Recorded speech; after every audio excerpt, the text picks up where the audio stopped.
Welcome to Art Ed Radio, the podcast for art teachers. This show is produced by the Art of Education University, and I'm your host, Tim Bogatz.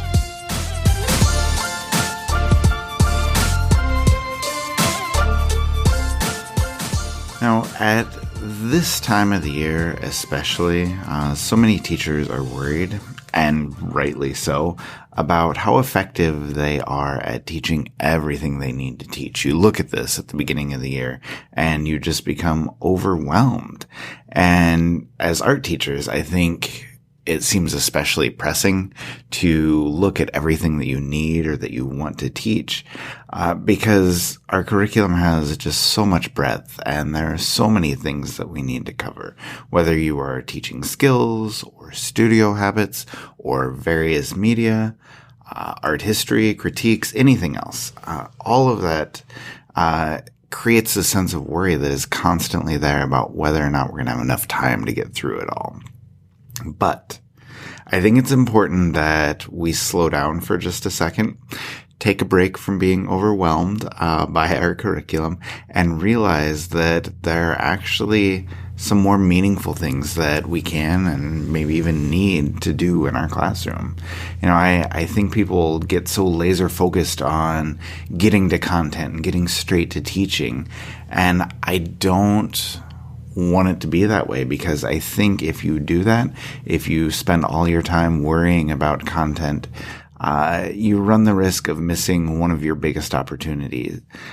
And that is the chance to make a real and a sincere connection with your students. And honestly, the reason for wanting to make these connections is simple. Okay. The more connected a kid feels to you as a teacher, the more they feel a part of a community in your classroom, the more interested and the more invested they're going to be in what you are wanting to teach them. And if you want your kids to pay attention to your content, you need to pay attention to your kids first. Now, just in general, but obviously it applies to our classes as well, kids need to know that the adults in their lives care about them. Even if you are one of the greatest teachers in the world, you are going to lose a lot of your effectiveness if your kids don't feel connected to you or they think that you don't care about them. So I want to propose something to you. And you may disagree with this, and especially when you first hear it, but I honestly think it's a recipe for long-term success. And here's what I want you to hear, what I want you to think about. It's okay to give up the first 4 or 5 minutes of your class every day. Now, before I talk about some of the specifics of that idea and talk about how this might look in action, I want to talk to you about Art Ed Pro. Okay, there's so many great ideas where you can dive so much deeper into topics like we're going to discuss today. You can learn so much more than you would in a 20-minute podcast. And I know we've been talking a lot about Pro lately, but here is the reason. Your district can actually pay for your Pro membership, and now is a great time to ask for that. There are over 200 districts providing Pro to their art teachers because they want their visual arts team to have access to everything we have. Thousands of hands-on video tutorials, thousands of resources for your art room, and you as teachers can earn unlimited PD hours and gain just all kinds of new incredible strategies to incorporate into your art room. So you can visit theartofeducation.edu/pro-in-your-school. Okay, Pro in your school, to learn more and ask your administrator if you can get Pro in your district.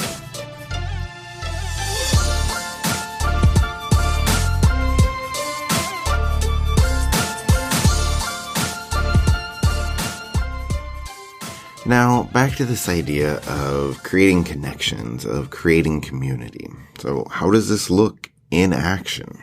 You know, for me personally, I love to begin with a check-in. Ask kids about the weekend. Ask what they did last night, what happened earlier this morning in another class. Ask what they're looking forward to today or tonight. It doesn't really matter what it is. It's important to just check in, have a quick conversation, because even that simple contact, that simple conversation, that puts your kids at ease and makes them feel comfortable in your classroom. And honestly, it probably puts you at ease as well. It's a great way to get basically every class started. And I've talked before about my goal of talking to every student every day. And obviously that's not always going to be feasible, but if you can talk to a third of your class or even half your class as they're filtering in during passing period, just with that quick conversation, how was your day so far? Or, how was your last period? Whatever. That conversation can go a long way toward establishing that connection, establishing that community, and even toward your own goal, if you have that, of talking to every student, whether it is every day, every second or third day, whatever the case may be. Now, I also wanted to give just a few tips of how to start during the first couple weeks of school, especially for those of you that are just going back right now, but also talk a little bit in terms of, long term, what does this look like throughout the year? It's not something where you need to take 5 minutes every day to do this, but every once in a while, it's definitely worthwhile to just spend some time talking and, conversing and connecting with your kids. So anyway, first weeks of school. First idea is basically just to introduce yourself. Obviously, you're going to need to do this on your first day, but continue to do that throughout the first few weeks. Just little things every day that you want to share with them is definitely fine. I love to do, it's called the quiz about the teacher, and I just give them a random sheet of questions about me. Some of them are fun, some of them are ridiculous, some of them talk specifically about the class. But anyway, I will link to that. There's a really old video from the AOE site that you can check out, but it's a good way for kids to get to know you. And it's simple and it's obvious to introduce yourself, but just telling kids your name and telling them something about you can help them feel so much more comfortable. A second thing that I love to kind of establish in the first few weeks of school is handshakes or high fives.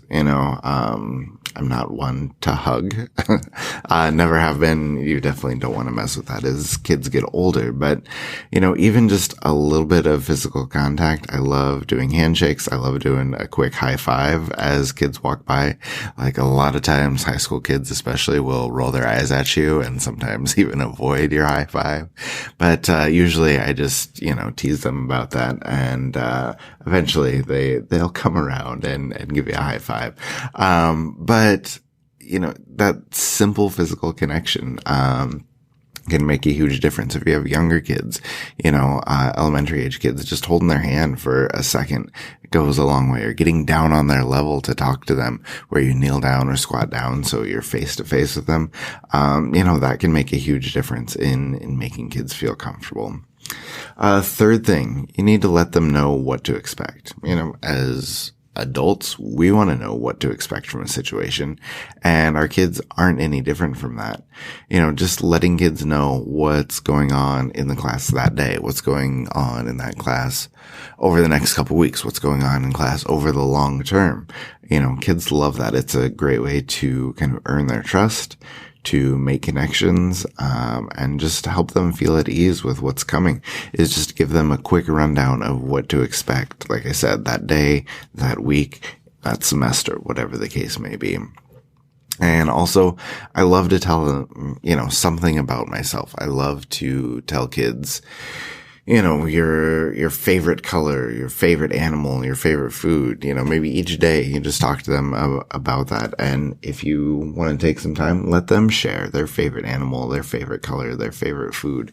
They love to tell you those sorts of things. And again, as kids come in, you spend 2 minutes talking about why penguins are so great or why you love turtles. And you probably have one kid who has some strange facts to share about those animals. And, like I said, it goes back to that main point where it seems like it could be a waste of time. But in all honesty, like, it does a lot to put kids at ease, to help them feel like they're part of something when, you can take just a couple minutes and make those comparisons, share some of your commonalities, and kids will really, really appreciate that. Now, let's talk a little bit about, long-term ideas on making kids feel comfortable, taking a couple minutes out of class, and, just helping kids to form this community. You may have all of these different ideas, whether you're talking a little bit about artists or artworks, or sharing why oil pastels are so great, or even telling your story about, going to the grocery store last night and something funny that happened to you. Any of those things, consistently do that. It doesn't need to be every day. You don't have a great story every day, but if you want to share about your weekend, or share, on Monday when you come in, or on Friday, share about what's going to happen over the weekend. Those are helpful. And if you want to let kids share as well, I think it's worthwhile. But it kind of goes to my first long-term idea, is just the idea of persistence. It'll take some kids longer than others to open up, to share, to talk about themselves, and that's fine. But I think patience and persistence will be your friend. Eventually, most kids will come around and want to join in the conversation. They'll want to hear your stories. They'll want to hear about you. And there may be a lot of blank stares the first few weeks as you're sharing your stories, or you're talking about, your love for paint or whatever the case may be. But, just be persistent with it and continue on, because, building community is not something that starts or not something that you can do right away. Okay. It takes a little while to establish that. So just remember to be patient and be persistent with it. Second thing, getting to know music and movies and TV that, your kids are enjoying. Okay, one thing that I love to do when I'm doing like interest inventories at the beginning of school, I love to have kids give me a recommendation of, a video I should watch on YouTube, a song I should listen to, a movie or TV show that I should watch on Netflix, whatever the case may be. And sometimes you'll find something good. Yeah, that's always great. Sometimes it'll be terrible, but once you watch it or once you listen to it, that gives you an amazing conversation starter with your kid. Like, hey, I know it took me like 3 weeks to get to this, but I finally listened to that song last night. It's incredible, and it gives you a great conversation starter, to kind of do with your kids. And the downside is a lot of the stuff that they're going to share with you is absolutely terrible. Okay. And maybe horrible to listen to. And at that point, all of those recommendations can seem really tedious, like really painful. But like I said, even, sitting through that YouTube video for 6 minutes or listening to that song for 3 minutes, it's worth it, because it's an easy way for you to connect. It shows kids that you care about them. Even if you want to open that up to the whole class, just say, hey, I got this awesome recommendation for this video. I finally watched it last night. Have you guys seen it? And just let kids share. And a lot of times, again, that's a great conversation starter and something that puts kids at ease. Number 3, long term, just be yourself. If you're a happy person, smile. If you're not a happy person, that's okay too. But, it's important to be genuine. Like, it's important to be yourself. Obviously having a friendly, an open expression is going to help kids feel at ease. But more importantly, just make sure that whatever's on your face is genuine. Okay. Kids are really, really good at reading facial expressions, at reading personalities. And they're going to know if you're not being sincere. They're going to know, and they may call you out too. And so, if you're not having a great day, it's okay to share that. Say, hey guys, things aren't great today because this happened, and again, just opening yourself up, being who you are, letting them know what's going on is something that they appreciate and they will love. And then finally, last long-term goal is just to listen. I think it's huge to hear what kids have to say. I mentioned earlier just getting down on the level of elementary kids by kneeling next to them, sitting next to them.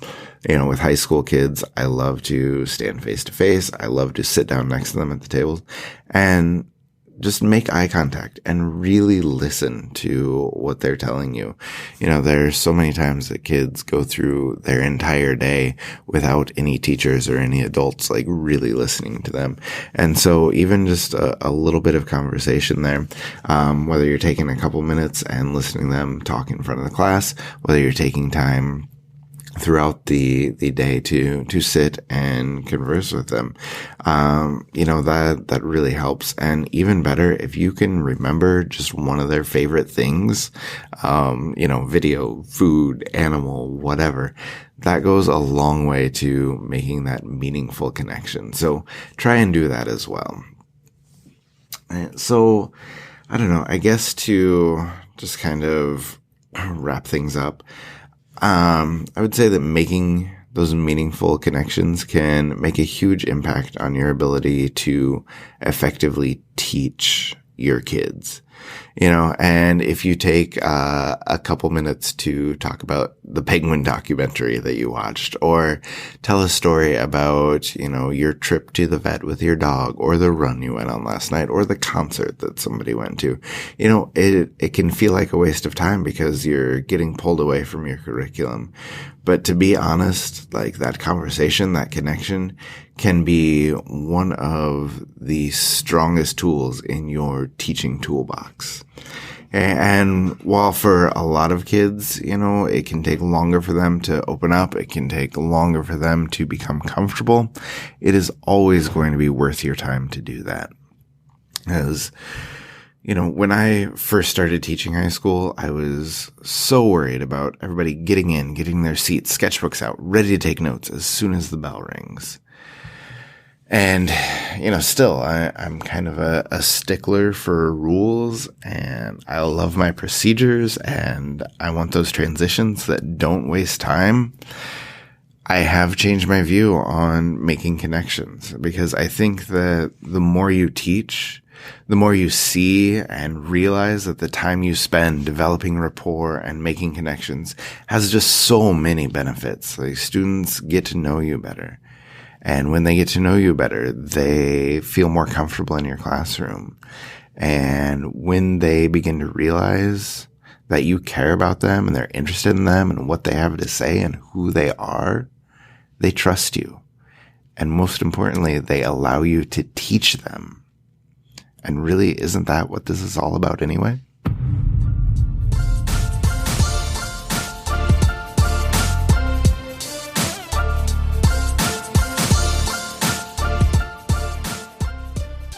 Art Ed Radio is produced by the Art of Education University with audio engineering from Michael Crocker. Thank you for listening, and we will talk to you next week.